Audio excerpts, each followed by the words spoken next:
Good morning. Hey, it's been a couple weeks since I've been here on stage. For those who don't know, McCall and I had our first baby born on Christmas Eve. So that was a really exciting thing. Lots of changes, lots of lack of sleep, especially for McCall.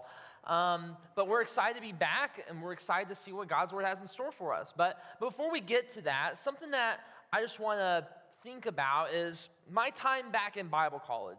One of the most formational, the best, most memorable parts about my time at Bible college was the bonds that I created with various people there, particularly those on my dorm floor. It just seemed that we had a very close-knit community together where we did so much together. For example, we would play board games and card games every single night together for hours on end. For hours on end, we would procrastinate the homework assignments that were due the next week.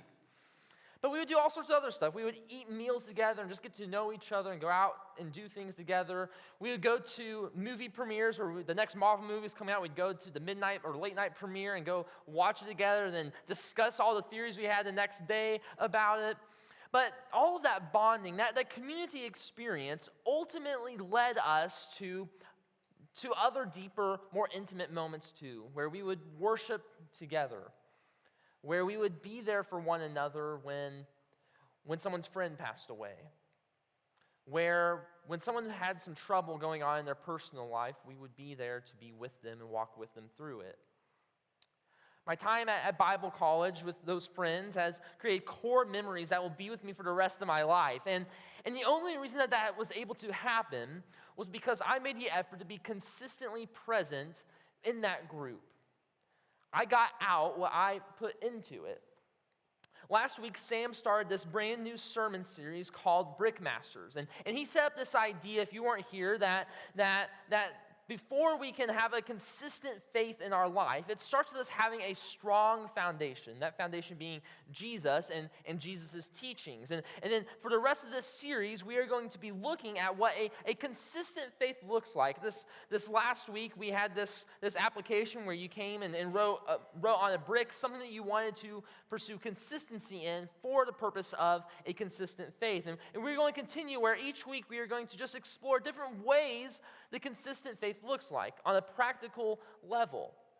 And to me, as I think about that, I think the best place to start is with this idea of consistent presence, making an effort to make the church a priority in our life. Because just like back in Bible college, it is so good and so important to have this community, this presence with one another. It is so important. But in our cultural moment, that is not the norm in our world. In the United States, at least, if you look at statistics, trends, studies, you'll see that church attendance has become lowering and lowering. Regular church attendance has been lowering in priority in people's lives. There's less desire to make a presence in church, not just on worship service, but just in community life in general. And maybe you're there a little bit right now. Maybe as the years have gone on, you've noticed yourself become a little bit complacent in your presence within the church. That maybe you miss several weeks in a row of the church service and you think you don't really feel too bad about it. You just kind of go with it and you move forward because it's just if you make it, you can. But maybe it's not just that, but maybe you find yourself, whenever there are events that happen at Southern Heights coming up, or there are areas to serve, or you're asked to volunteer help in some way, maybe you find yourself constantly making excuses or finding ways to justify why you aren't participating in those ways. I'm not going to go to that because of X, Y, Z, or I don't feel comfortable doing that because of X, Y, Z. However it looks, maybe in your life you can find yourself making church and church presence less of a priority. Maybe it's not that. Maybe you have never really cared much about church in your life at all. Maybe you are still trying to figure out this Jesus guy, this church thing, and maybe the only reason you're here this morning is because a friend or family member brought you. But historically, you've never really cared about church or church presence or anything like that. Or maybe you're someone who says, I believe in Jesus, but I don't need church. Jesus saves me, the church doesn't, so church is not required of me to be present in. Maybe you are watching this online right now or will be watching it here in the next couple days, and you are not feeling a need, a motivation, a challenge to be part of a church gathering community. I mean, for us, we have an unlimited source of messages online, worship music online, that maybe it's not important to gather together or be present with one another. And hear what I'm saying. I'm not saying that all of us here struggle with this. In fact, there are many of you that don't, that you are some of the most committed people to the church that I've met. But at the same time, there are many of us here that may not be, that may fit into one of those three categories I just kind of laid out. And if that is you, wherever the spectrum you're on, whatever reason you're here, I just want to say, welcome. I'm so glad you're here. I'm so glad God brought you here to listen to this message, to be a part of this service, because I think God has something incredible for us each to hear and listen today. And if you are in one of those three categories, if you struggle with seeing the importance of church presence, I just want to let you know that you're not alone.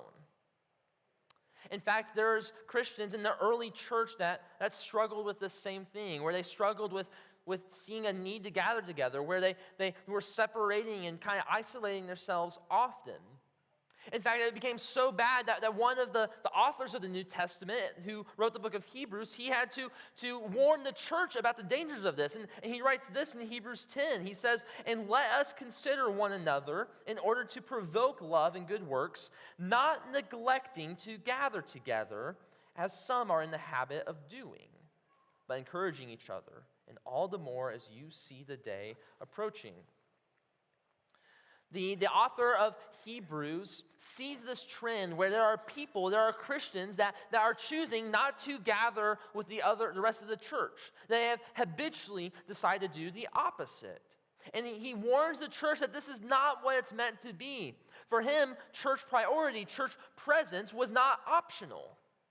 It wasn't optional because of something that Christians believed in the early church.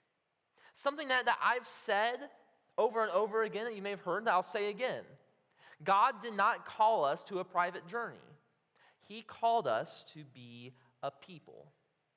We are made to be a community. Humans are created to have connection with one another. We are not made to be isolated creatures. And so that's why, if we look at the whole biblical narrative from Genesis to Revelation, you'll see this pattern, you'll see this trend of a priority to talking about the people of God as a community, as a whole, over an individualistic idea. It starts in the Old Testament, where we see Israel being chosen as God's people, and they are called to be the people of God, and you see laws. We read about laws, we read about Psalms, we see stories all about what the people of God look like when interacting together as a community. And then we see the same trend in the New Testament whenever the early church forms. That if you were to go through the whole book of Acts, which kind of sets out what the church looked like at the very beginning, you'll see this pattern where they are not just Christians doing their own little thing, but they were a connected community doing life together. In fact, let me just show you a quick example. In the book of Acts, in Acts 2, when the church first forms, we see the author describe what their life together was like. And then in Acts 2:44, it says this: "Now all the believers were together and held all things in common." And he continues to describe, and then you go down to verse 46, he says this: "Every day they devoted themselves to meeting together in the temple and broke bread from house to house." For the early church, they saw it was not an option, but it was a priority. It was a requirement to be a community working together. Because they recognized that God did not call them to a private journey. He called them to be a people. That God's ideal is for his people to be a community that does life together. But why is that? Why does God see that as important? Now, for some of you, what I just read is enough. God says so that's enough. The Bible says so that's enough. But I know for some of us here, you want to go a little deeper.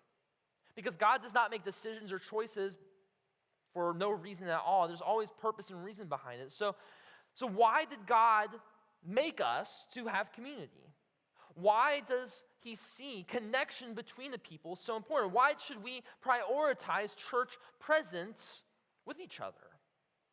These are questions that I would like us to ponder for the rest of our brief time this morning. And I believe that if we explore these questions, we can arrive to an answer that shows us a good and beautiful reason for why we should make church presence a priority in our life, why we should pursue consistent presence. And this answer is so simple and so beautiful, and it comes in two small, distinct parts. The first part is simply this: the church needs you. The church needs you. The church can't be the church without you. We need each other to build each other up. The church needs the unique giftedness and talents and special abilities that God has given to you that you can bring to the table for each other and everyone. The church needs you. There's a church leader named Paul who writes most of our New Testament. He writes a bunch of letters to different churches. And there's one church in particular that he's writing to that have a bunch of differences. He's writing to a group of people that just are completely different from one another. There are some in this church that are ethnically different from one another. But there's also some in this church that are socially different. They come from different social backgrounds, economic backgrounds. And he writes to them saying that despite their differences, they need each other. That the church needed every one of them. If you want to check out what Paul writes, you can join me in Ephesians chapter 4 this morning. Again, that's Ephesians chapter 4. And here in Ephesians 4, Paul, he's going to use a metaphor to highlight the necessity, the vital importance it is for every person who is in the church. Ephesians 4, verse 15 and following says this: "But speaking the truth in love, let us grow in every way into him who is the head, Christ. From him the whole body, fitted and knit together by every supporting ligament, promotes the growth of the body for building up itself in love by the proper working of each individual part." Paul, he starts to describe the church as with this body parts metaphor. He starts by saying that Christ is the head of God's people, that Christ, he is the authority, he is the source of the church. And then he goes down and he continues to describe the rest of the church as different parts of this beautiful body. And Paul, he says something that we already intrinsically know, that every part has a unique and vital function, that they each bring something new to the table that one other part of the body can't do, that another part of the body can do. For example, if I tried to drink something in my ear, I'm just going to get an ear infection. I'm not going to satisfy my thirst. Or if I put my elbow to a candle trying to smell how beautiful that candle is, it's not going to work. I'm just going to get burned on my elbow. Because an elbow can't be a nose and an ear can't be a mouth. Each part of the body brings a distinct and unique function. And what Paul is saying is that just like a body works in that way, the church works that way too. That every single person as part of the church brings a distinct and unique function. That each of us bring a special giftedness that we bring to the table that can do something that someone else can't do. Every single one of us. And Paul says the reason for this distinct and unique functions is for the purpose of building up the church body. The technical term here is edify. That when we use our giftedness for the church, we are building up, we are edifying all of us. It brings us to be more like Christ. It brings us to be more like Christ. It helps us know Christ. It helps each other be more faithful. We build each other up when we choose to bring our giftedness to the table. Each of us helps each of us build each of us up. That's what Paul's saying, that each of us bring unique and special giftedness to the table. Each of us has something that God has gifted you to be able to do for the benefit of the church. Some of you are prayer warriors. that you pray every single day. And people know that about you. And they know that if they give you a prayer request, you will pray for them. Some of you are world-class encouragers, where you know just the right words to say to someone to help lift their spirits. Others of you are musically talented, and you're able to come up here and help guide the church to worship God more faithfully. And others of you still can study God's word, and it just makes connections in your head that allows you to teach and communicate it to other people well. Some of you are the best cooks in the world. And because of that, you are able to provide food and meals for different events here at Southern Heights. But you're also able to prepare food and meals for people who are stuck at home and can't get out of the house and really need to be shown the love of God through food. Some of you work really well with your hands. Others of you have deep, beautiful hearts. Others of you have incredible minds.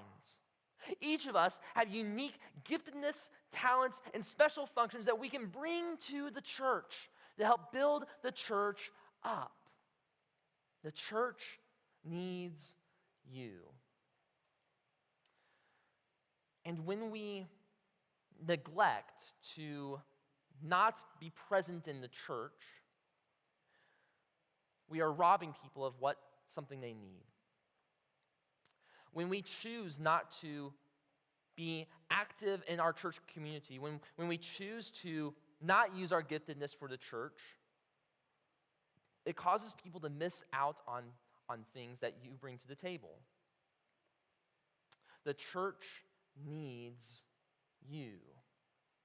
Because you bring something vital, no matter who you are. You bring something vital to the church because an elbow can't be a nose.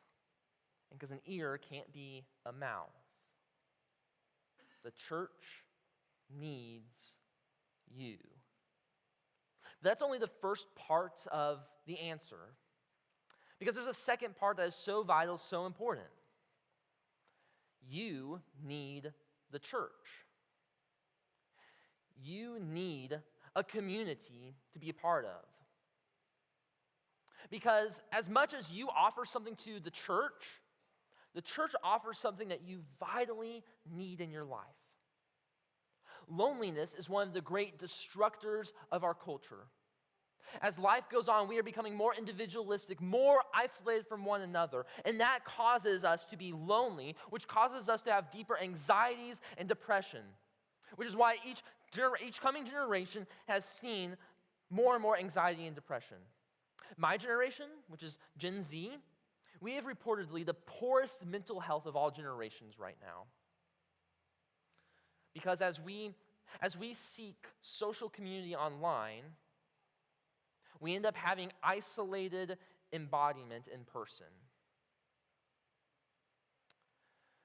And I know that's true not just for my generation, but it's true for many of you outside my generation in this room too. Because as I've had conversations with many of you, I keep hearing a similar thing, that some of you are really struggling to find friendships outside of your home and family. Some of you are struggling to make connections in community. Loneliness is part of your life right now, and it's eating away at your soul. And that's not how it's meant to be. God did not create us to be lonely creatures. In fact, God did the opposite. He created us for community. He created us to have connection as part of our DNA as humans. That struggle with loneliness is something that has existed since humans have ever existed. We see back at the beginning of creation that God creates the first man, and as he observes the first man doing his work and actions, we see that God says something about his condition. If you go to Genesis chapter 2, you can see what God says here in Genesis 2, in verse 18. Look at what God says as he observes the man. Then the Lord God said, "It is not good for the man to be alone." God observes that this man was not made to be lonely. And so he creates a woman to partner with him to oversee and help manage all of creation. But there's something interesting here. That word for man in Hebrew can be translated as talking about like an individual guy, a man. but it's often also translated another way. It's often talking about people in general, humankind, kind of like when we talk about mankind, it's a similar thing. And what that's signifying here, what the author of Genesis is trying to help us remind us is something we already know, that we are not made to be alone. Loneliness is the great destructor of our culture and of our life. That God created us, He intended for us to have community, to be connected with one another, not to be alone. God made us for connection and community. And friends, the church is supposed to be the ideal community for us. The church is supposed to be the place where we can find the true connection in its complete fulfillment. You need the church. You need the community that the church is meant to bring. You need the church because it's best for your own human flourishing. After all, the statistics themselves show that this is true. Harvard has a project called the Human Flourishing Project, where they do all sorts of studies and observations to see what brings human flourishing in people's life. And there's one section on religion and religious services, and they note this that according to the Harvard Human Flourishing Project, people that attend religious services regularly and are part of religious communities regularly have a 29% reduced risk of depression. They have a 33% reduced risk of death. They have a 50% reduced risk of divorce. People have an 84% reduced risk of suicide. You need the church. It's best for your own human flourishing. When you are connected to a church community, when you are consistently present, when you are involved, you will find social connection and support. You will find meaning and purpose and fulfillment in your life. You will find yourself, according to observation and studies, you will find yourself being more involved in a greater outer community. You need the church. It's in your best interest to be involved in the church community. Because when you do, you will have friendships that will last decades. You will draw closer to God. You will become a better husband to your wife. You will become a better wife to your husband. You will become a better parent. You will use your money wiser. You will spend your time better. You will prioritize things differently. You need the church. You need a place where you can call home. You need people that will love you. You need a place where you belong. Friends, you need the church. And hear me, I truly believe this. If you give it a chance, Southern Heights can be that church for you. Southern Heights can be the place where you belong, the place that can lead to your own human flourishing.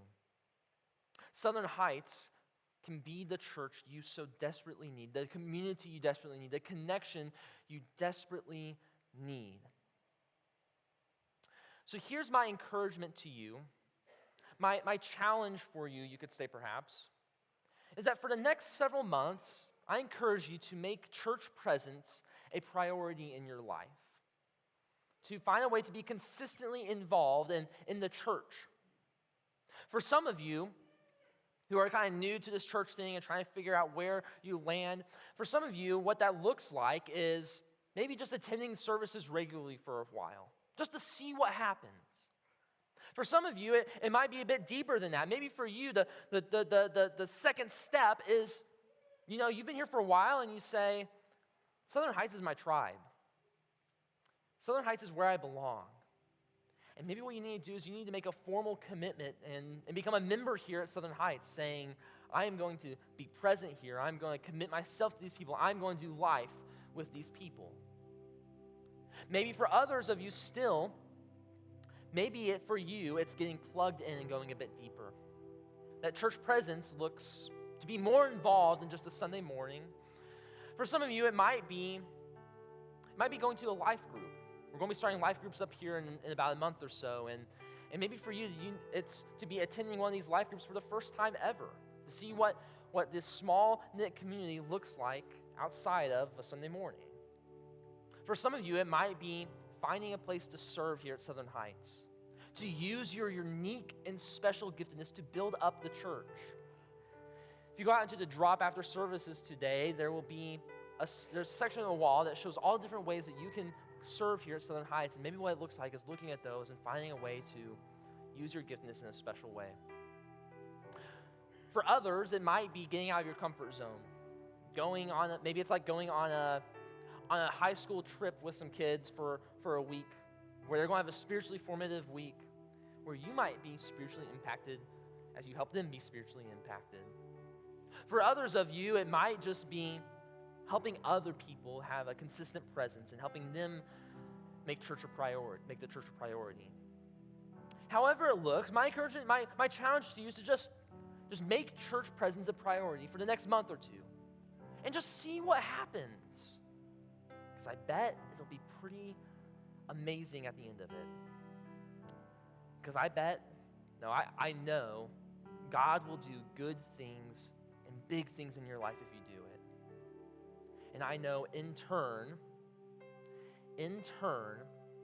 Southern Heights will be better off for it, and God will do big things at Southern Heights. Because the church needs you, and you need the church. During this sermon series for the next several weeks, we're going to continue to have the same response time at the end of each service.